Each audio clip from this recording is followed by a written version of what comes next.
So one of the tools that you should know about and is very powerful is the pen tool, which is located around over here under the text.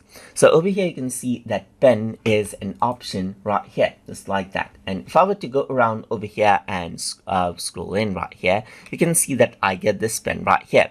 So what pen tool allows you to do is it allows you to go around and make different shapes right here, just like this. And now with this shape, what you can do is you can go around and modify it out as well, just like this, by clicking and dragging and so forth. If I were to right click, then I can turn it into a selection right here, just like this as well. Or I can just go around and fill it out with a color right here, just like this, and add a stroke as well, just like this, and fill it out with a color and turn it into a shape right here. So that is what you have.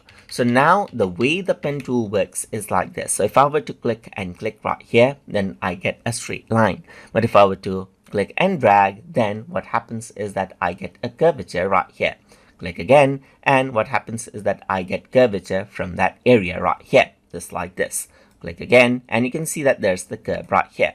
So let's say I don't want a curve. In that case, I can hold Alt and click right here, and then what happens is that it simply goes around and removes out the line right here, the Bezier line right here, and then you got the point from over there. So this is how you can go around and make any shape as you want right here, just like this. So let me just go around over here, back right here, just like this.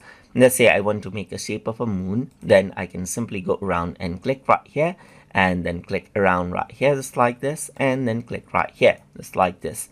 And then what happens is that I can go around and create a shape of a moon just like this by controlling it out right here.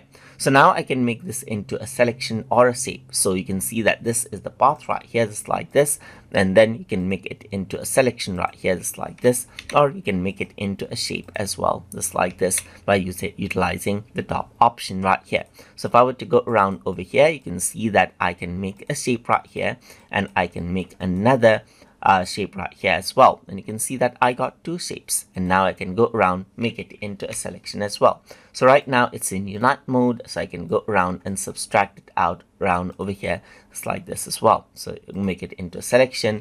This is what you have. So this is the subtraction right here, so that doesn't get filled up right there. So that is the path right here. Apart from that, you can also work around with the shape tool directly right here. So if I were to go around over here, then everything turns into the fill color, as you can see, and you can simply go around and turn it into the shape right here, just like this. Let's just go around over here and go for new layer, let's say for example, and then what happens is that I can make a shape directly. I can also go around to utilize a stroke right here, just like this, and then choose around the size of the stroke, and then this is what you have, as you can see right here. So this is how you can go around and utilize pen tool to make path and shape right here, just like this. So that is how you can work around with pen tool inside a Photopea. So hope you guys learned something as always. And as always, please like, comment, share, and subscribe.